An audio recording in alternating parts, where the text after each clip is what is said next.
दरवाज़ों के साथ मेरे बेटे की शादी एक बहुत ही अच्छे घर की लड़की से हो गई है और मेरी बहू दहेज में एक नौकरानी लेकर अपने साथ आई है। उसने मुझसे कहा, सासू माँ, यह नौकरानी हर समय आपकी बहुत सेवा करेगी।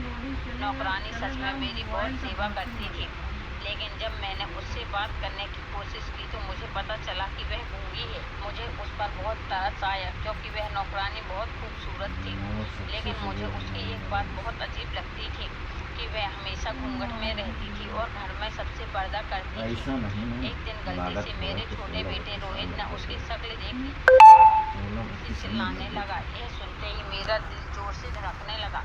उसने कहा, माँ, यही है जिसने 6 मासूम लड़कियों को बहुत बेदर्दी से मारा था। मेरे बड़े बेटे अरित ने आज फिर से अपनी शादी की बात छेड़ दी थी। यह वही मुद्दा था जिससे मैं हमेशा बचने की कोशिश करती थी। ऐसा नहीं था कि मुझे अपने बड़े बेटे की शादी का शौक नहीं था, वह मेरा बड़ा बेटा था और हर माँ की तरह मेरे दिल में भी अपने बेटे की शादी को लेकर बहुत सारे सपने और अरमान थे। मैं अपने बड़े बेटे आदित्य की शादी बहुत धूमधाम से करना चाहती थी, लेकिन मेरी परेशानी भी वही थी जो आजकल सभी घरों में होती है। मेरा बेटा आदित्य अपनी पसंद की लड़की से शादी करना चाहता था, जबकि अपनी पसंद की लड़की से अपने बेटे की शादी कराना चाहती थी। आज भी रात के खाने के वक्त जब वह घर आया तो मुझसे जिद करने लगा कि जिस लड़की को मैं पसंद करता हूँ आप उसके घर पर जाकर उसका हाथ मांग लें। मैंने खाना खत्म होने के बाद कहा, भूल जाओ उस लड़की को, क्योंकि तुम्हें मेरी पसंद की लड़की से ही शादी करनी होगी। मेरी इस बात पर मेरा बेटा आदित्य आग बबूला हो गया और कहने लगा, आप एक बार उससे मिल सकती हैं, लेकिन मैं ऐसी लड़की से बिल्कुल अपने बेटे की शादी नहीं करना चाहती थी जिसने शादी से पहले ही मेरे बेटे को मुझसे दूर कर दिया हो। मेरा बेटा गुस्से से अपने कमरे के अंदर चला गया। मैंने सोचा कि कुछ दिन का गुस्सा है, समय के साथ अपने आप ठीक हो जाएगा। यही मेरी सबसे बड़ी गलतफहमी थी। थोड़ी देर बाद वह कमरे से बाहर आया तो उसके हाथ में बंदूक थी। उसने वह बंदूक अपनी कनपटी पर रख दी और कहा, आप मेरी शादी रचना से करवाएंगे या नहीं। रचना उस लड़की का नाम था जिसे मेरा बेटा शादी करना चाहता था। मैं तो अपने बेटे का उत्साह देखकर पागल ही हो गई और मैंने घबराते हुए कहा, पागल हो गए हो, इसे नीचे रखो, गोली चल जाएगी। लेकिन मेरा बेटा उस समय बहुत जज्बाती हो रहा था और उसके लिए मुझे हार माननी पड़ी। मैंने उससे कहा, ठीक है, जिस लड़की से तुम शादी करना चाहती हो मैं उसे देखने जाऊंगी। मेरे बेटे ने बंदूक नीचे रखकर मुझे गले से लगा लिया और कहने लगा कि वह बहुत अच्छी है, मेरी शादी के बाद उस पर बहुत गर्व करेंगी। मैं अपने बेटे की बात मानकर उस लड़की का रिश्ता मांगने उसके घर चली गई। वह लड़की मुझे बहुत सीधी सादी और अच्छी लगी। घर परिवार भी अमीर ही था। मैंने शादी की तारीख भी तय कर दी। शादी की तैयारियों के सिलसिले में 2-4 बार उसके घर गई थी, लेकिन हर बार एक ही नौकरानी से मेरा सामना होता और उसने हमेशा बड़ा सा घूंघट डाले रखा होता था। नौकरानी की बातें मुझे अजीब लगती थी, लेकिन मेरी बहू ने मुझे बताया कि यह नौकरानी बहुत अच्छी है, इनके हर छोटे बड़े काम यही संभालती है। मैंने अपने बेटे और बहू से बहुत पूछने की कोशिश की कि तुम दोनों पहली बार कहाँ मिले थे, मगर दोनों ने मुझे अलग अलग जवाब दिए। यह सुनकर मुझे बहुत हैरत हुई और कुछ शक भी हुआ, लेकिन अब क्या हो सकता था, शादी तय हो चुकी थी। शादी की तैयारियों में बहू की नौकरानी ने बहुत हाथ बटाया था, क्योंकि मेरी को बेटी नहीं थी, इसलिए सारी तैयारियां भी उन्हीं दोनों लड़कियों ने मिलकर की थी। शादी के बाद जब मेरी बहू दुल्हन बनकर पहली बार हमारे घर आई तो मैं यह देखकर बहुत हैरान और परेशान हुई कि मेरी बहू ने अपनी नौकरानी को भी गाड़ी में अपने साथ पीछे बिठा लिया। मैं और मेरा छोटा बेटा रोहित हम दूल्हे की गाड़ी के पीछे थे। रोहित ने मुझसे कहा, मामी, अगर आप बुरा ना माने तो एक बात कहूँ, भाभी का अपनी नौकरानी के साथ कुछ ज़्यादा ही लगाव नहीं है। लोग अपनी नौकरानी को इतना तो सर पर नहीं चढ़ाते जितना भाभी ने चढ़ाया हुआ है। यह बात तो पहले दिन से भी मुझे परेशान कर रही थी। यह बात भी अजीब ही थी कि वह दहेज में भी उस नौकरानी को अपने साथ लेकर आई थी, लेकिन मैं अपने बेटे की वजह से कुछ बोल नहीं सकती थी। लेकिन उस नौकरानी का मेरी बहू के साथ दहेज में आना मुझे बिल्कुल पसंद नहीं था। उस नौकरानी के लिए मेरी बहू ने शादी के लिए बहुत अच्छे कपड़े लेकर दिए थे। उन कपड़ों को पहनकर वह नौकरानी लग ही नहीं रही थी।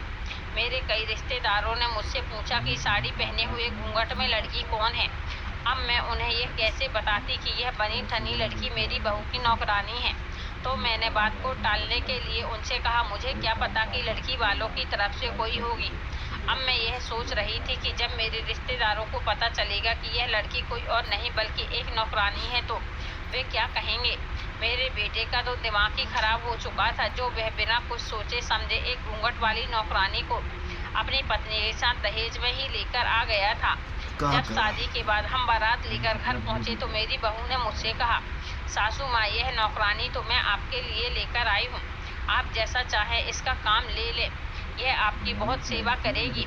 मैं अपनी बहू की बात सुनकर दंग रह गई कि यह बेचारी तो बहुत अच्छी है। मैं इसके बारे में कितना गलत सोच रही थी। मुझे अपनी सोच पर बहुत शर्मिंदगी महसूस हुई। मेरी बहू ने तभी उस नौकरानी को मेरे कमरे में बुलाया और उसे कहा, देखो, शादी की तैयारियों के चक्कर में सासू माँ बहुत थक गई है, तो इनके हाथ पांव दबाकर अच्छे से मालिश कर दो। आज से इनके सभी काम की तुम्हारी जिम्मेदारी है। अब जल्दी जाओ और सासू माँ के कमरे की अच्छे से सफाई कर दो ताकि वे आराम कर सके। जब वह नौकरानी अंदर कमरे में चली गई तो मेरी बहू मुझसे धीमी आवाज में बोली, सासू माँ, आपसे एक छोटी सी प्रार्थना है। मैंने चौंक कर उसे देखा और पूछा, कैसी प्रार्थना। मेरी बहू मुझसे कहने लगी, वह बेचारी गरीब जरूर है लेकिन वह एक बहुत अच्छे घराने से है और बहुत पर्दा करने वाली है। उस नौकरानी का चेहरा तो मैंने भी आज तक नहीं देखा, इसलिए अब थोड़ा ख्याल रखना। मैंने अपनी बहू से कहा, तुम इस बात की बिल्कुल भी फिक्र मत करो। जब मैं अपने कमरे में गई तो मैंने देखा कि वह नौकरानी बड़ी लगन से काम कर रही थी और साड़ी के साइड में से उसके गोरे गोरे हाथ दिख रहे थे। उस नौकरानी की खूबसूरती देखकर मैं तो चौंक गई। उसका रंग बहुत गोरा था। उसी समय जब उसे मेरी मौजूदगी का पता चला तो उसने जल्दी से अपने चेहरे को पूरी तरह से ढक लिया। मैंने उस नौकरानी को आवाज देकर पूछा, क्या नाम है तुम्हारा? उसने इशारे से बताया कि वह गूंगी है। मुझे उस नौकरानी पर बहुत रहम आया कि बेचारी इतनी खूबसूरत है और उसका भाग ऐसा। एक तो नौकरानी ऊपर से गूंगी है। वह नौकरानी बहुत काम की थी, मेरा बहुत ध्यान रखती थी, मेरी बहुत सेवा करती थी। मेरी बहू के काम करने से पहले वह मेरे काम किया करती थी।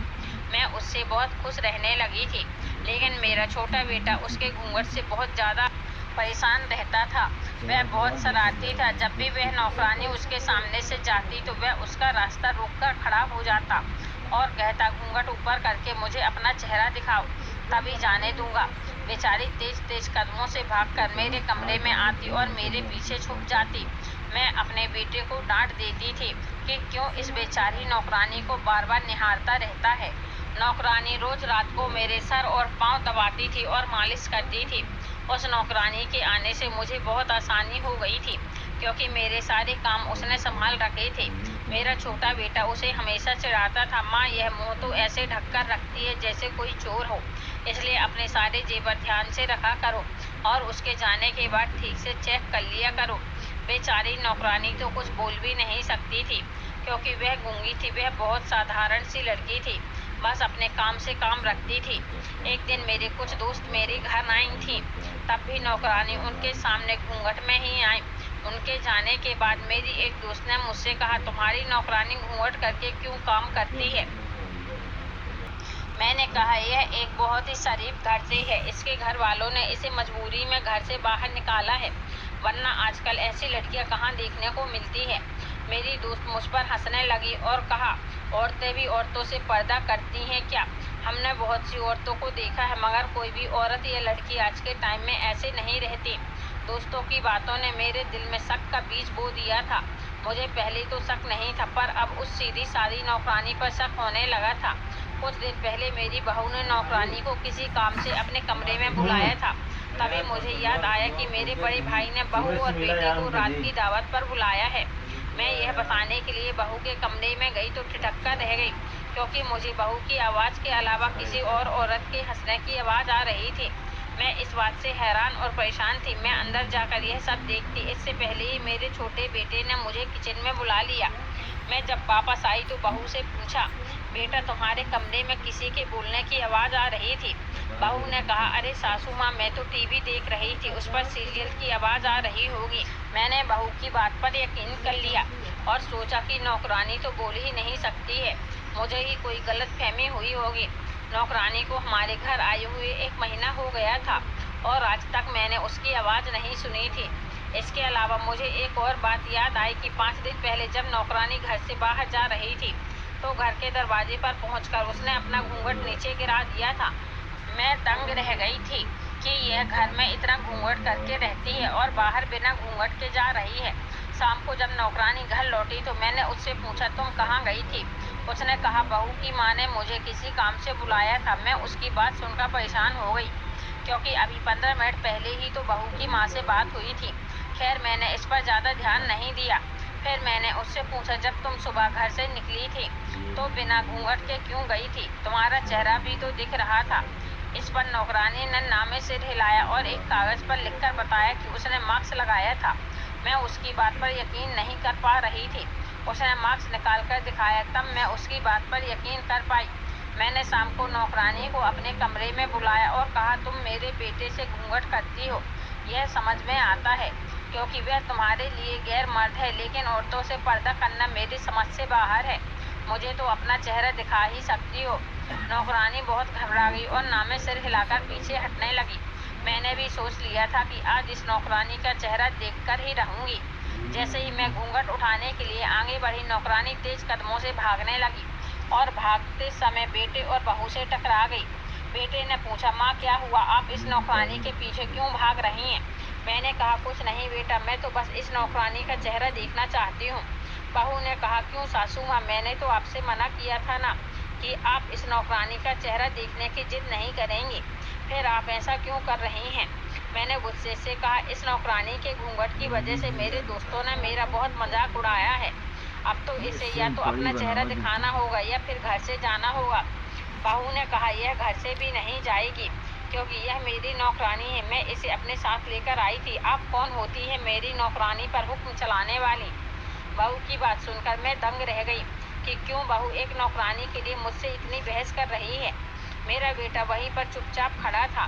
मैंने बेटी की तरफ देखा तो उसने कहा, आप सास बहू और इस नौकरानी का मामला है, आप लोग आपस में मिलकर ही इस मामले का हल निकालें। बेटा घर से बाहर चला गया। बहू ने बुरा सा मुंह बनाकर नौकरानी का हाथ पकड़ा और अपने कमरे में ले गई।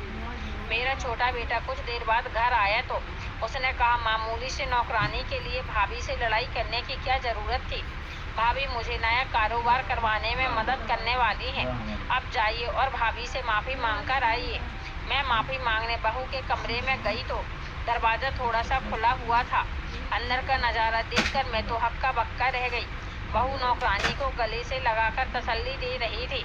बहू की बात सुनकर मैं परेशान हो गई कि क्या भला कोई अपनी नौकरानी से भी इतनी मोहब्बत कर सकता है।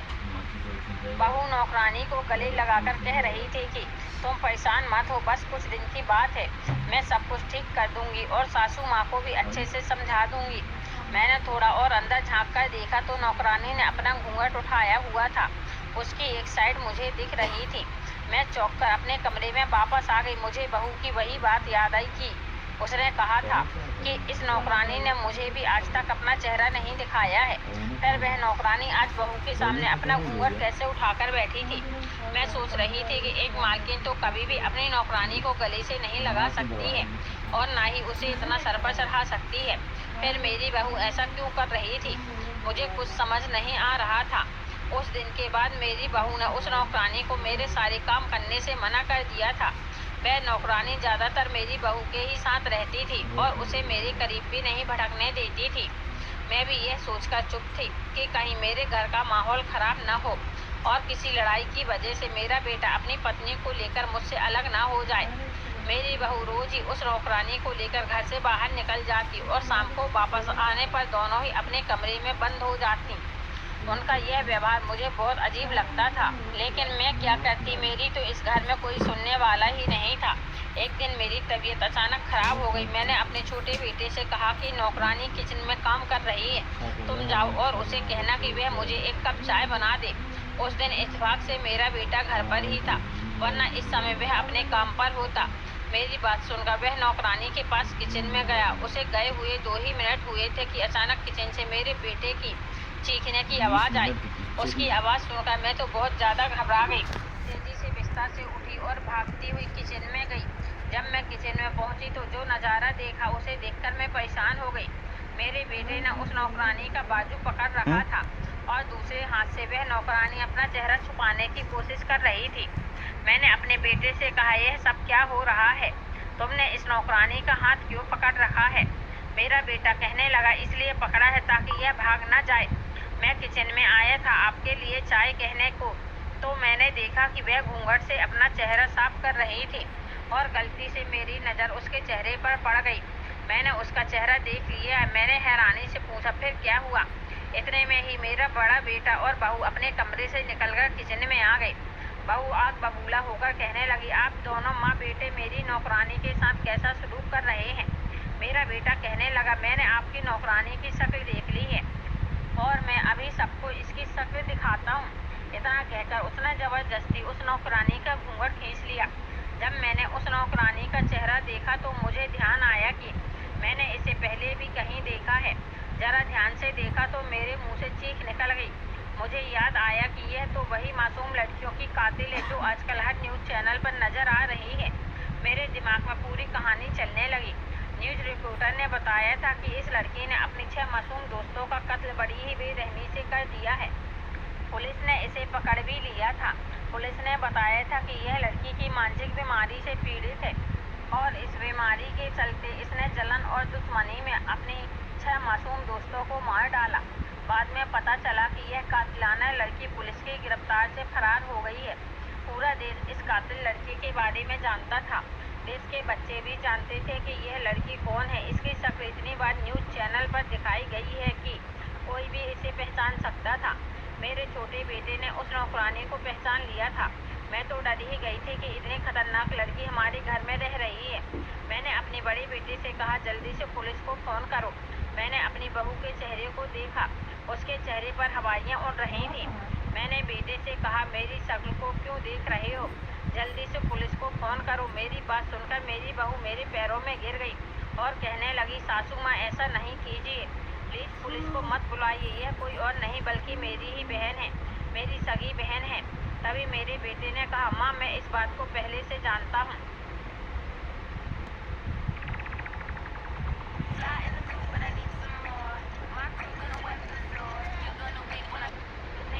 तभी मेरे बेटे ने कहा, माँ मैं इस बात को पहले से जानता हूँ। इस बात को सुनकर मेरा दिमाग चकरा गया कि इन दोनों ने मिलकर एक कातिल लड़की को मेरे घर में रखा हुआ है।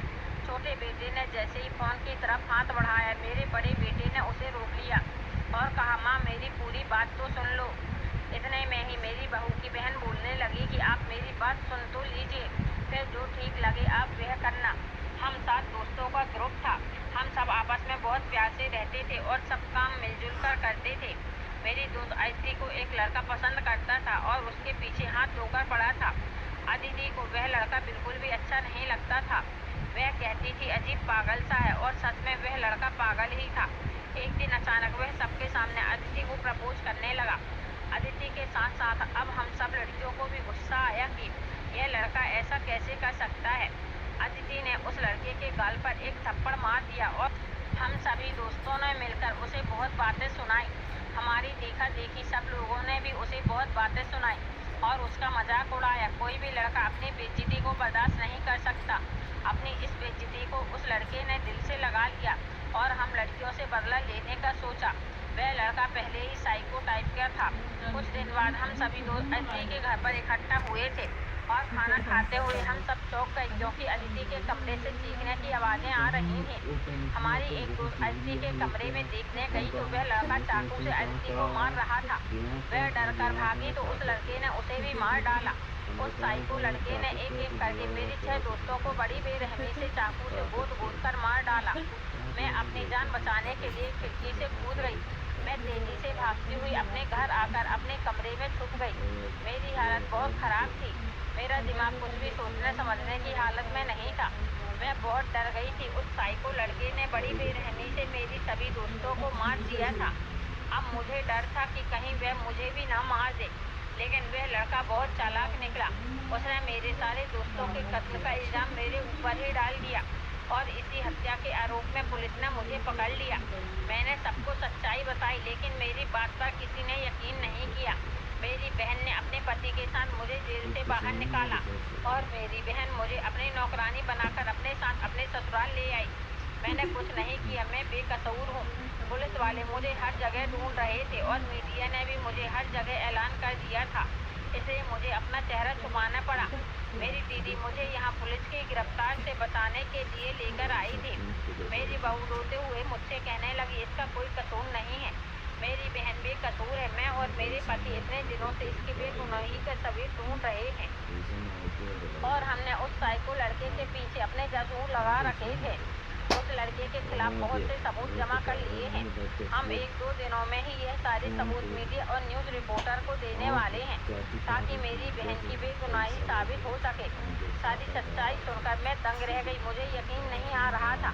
फिर मेरे बेटे और बहू ने मुझे वह सारे सबूत दिखाए जो उन्होंने पिछले 3 महीने में जमा किए थे, और यह सब कुछ सच था। अब बेचारी बेकसूर लड़की भाग्य के हाथों मजबूर होकर एक नौकरानी बनकर रह रही थी, जबकि उसकी कोई गलती नहीं थी। मेरी बहू ने जो सारे सबूत इकट्ठा किए थे उन्हें न्यूज़ चैनल को दे दिया, और वह लड़की जो बिना कुछ किए गलत इल्जाम में फंसकर जिल्लत और रुसवाई से जी रही थी, अब सब लोग उससे हमदर्दी करने लगे। जो पहले उसे कातिल कह रहे थे और उसकी बेइज्जती कर रहे थे, अब सब लोग उसे इज्जत देने लगे थे, और उस साइको लड़के को पुलिस ने गिरफ्तार कर लिया था। मुझे उस प्यारी सी लड़की पर बहुत रहम आ रहा था, इसलिए मैंने अपने छोटे बेटे की शादी उससे कर दी और उसे अपनी